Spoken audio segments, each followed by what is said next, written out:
Atensyon mga Filipino senior citizens, 80,000 pesos yearly na makukuha ng mga senior citizens. Ano nga ba ang katotohanan dito? Mamaya-maya pag-uusapan natin kasama ang NCSC.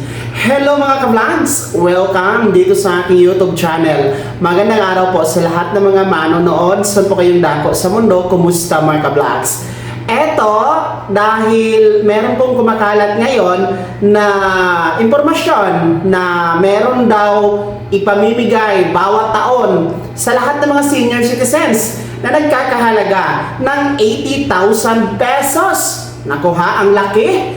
Gaano nga ba ito katotoo? Legit ba ito? Narito, panoorin muna natin ang pahayag ng National Commission of Senior Citizens or NCSC Chairperson, Attorney Merceditas Gutierrez. Sa pag-alam natin sa pulso ng mga ka-Golden Heart, ito ang ilan sa mga scam na kanilang idinulog. Makikita naman sa ating screen ang 80,000 yearly pension para sa mga senior citizen. Naku, kumalat po ito sa social media. At hindi lang isang post kundi napakarami po.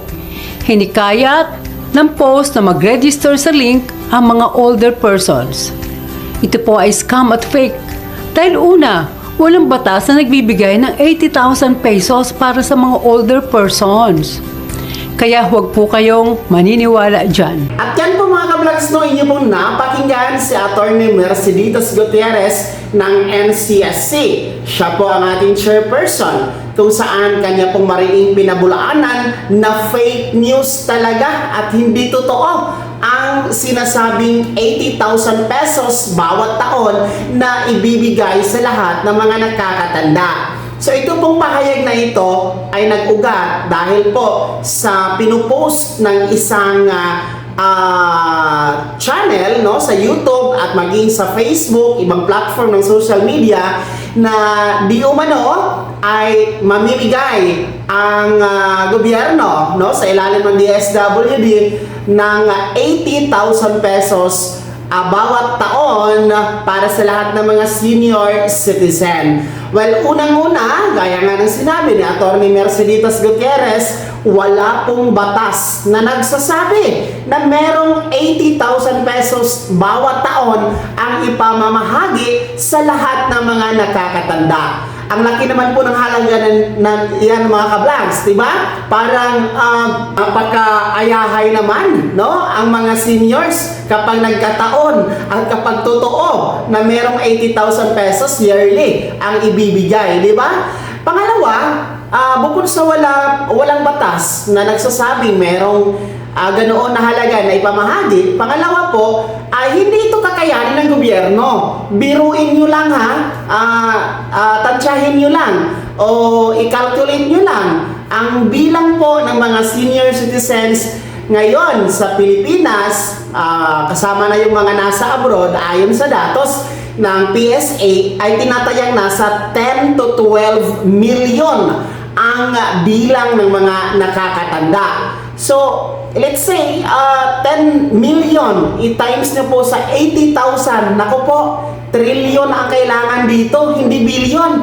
Napakalaking halaga mga ka-vlogs at talagang hindi ito kakayanin na tustusan o punduhan ng ating gobyerno kapag nagkataon. Dahil hindi lang naman senior citizen ang sektor na inaalagaan ng ating gobyerno. Marami pong mga sektor ang inaalagaan din po ng ating gobyerno na nangangailangan po ng pondo. So hindi naman po pwedeng aaray ang ibang mga sektor dahil po dito sa sinasabing 80,000 pesos yearly na ipamimigay sa lahat ng mga nakakatanda. So, kayo po, mga senior citizens, kapag nabasa nyo po yan, napanood nyo po yan, na di umano, merong 80,000 pesos na ibibigay sa inyo, no? Tandaan nyo po, fake news yan, hindi yan totoo. At ang NCSC at DSWD ay sila mismo ang nagsasabi at nagbibigay ng babala sa inyo na huwag maniwala dyan dahil fake news po yan. Kaya dito sa ating YouTube channel, atin talaga itong dinidiscuss, no? Dahil marami tayong mga manonood sa mga panig sa mundo at karamihan sa ating mga viewers ay mga senior citizen. So, kailangan din natin na ipaabot sa inyo kung ano ang totoo, no?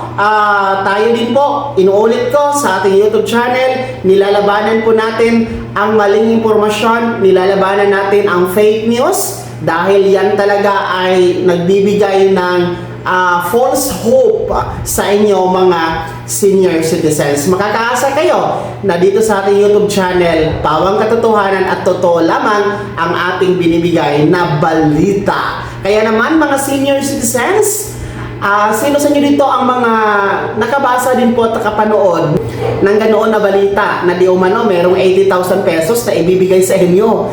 Ano po ba ang inyong reaction sa balitang yon? Naniwala ba kayo? Natuwa ba kayo doon? No? Ano ang mga komento nyo po at reaction ibahagi sa comment section na nasa baba. Pakilakip ng buong pangalan at kung taga saan kayo. Kung bago ka pa lang sa aking channel o di kaya di ka pa nakasubscribe, i-click niyo muna ang subscribe button na nasa baba. Huwag kalimutan na pindutin ang notification bell, ilagay sa all para una ka sa mga balitang i-upload ko. Maraming salamat po. God bless. Mag-ingat mga ka-vlogs.